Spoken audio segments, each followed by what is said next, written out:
The old wooden house stood on a hill, overlooking the town. It had been empty for years, and no one dared to go near it.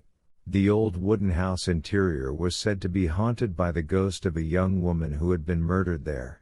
One night, a group of teenagers decided to go to the house for a dare. They thought it would be fun to spend the night in the haunted house and see if the ghost stories were true.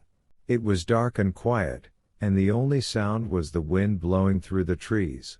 The group of teenagers cautiously entered the house and made their way inside. Their shadows were flowed into the entrance of the house inside.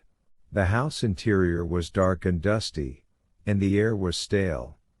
The group of teenagers could feel the hair on the back of their necks stand up as they walked through the house.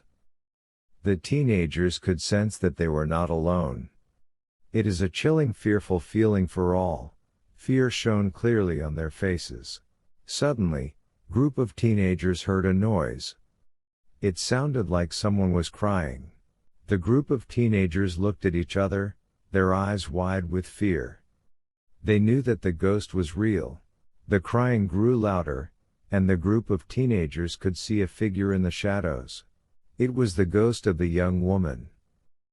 She was dressed in a white gown, and her hair was long and black. Her eyes were red and filled with tears. The ghost floated towards the group of teenagers, her arms outstretched.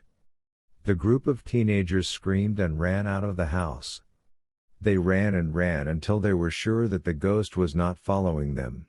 The group of teenagers never went back to the house, and they never spoke of what they had seen that night. They knew that the ghost of the young woman was still there, waiting for someone else to come and visit her.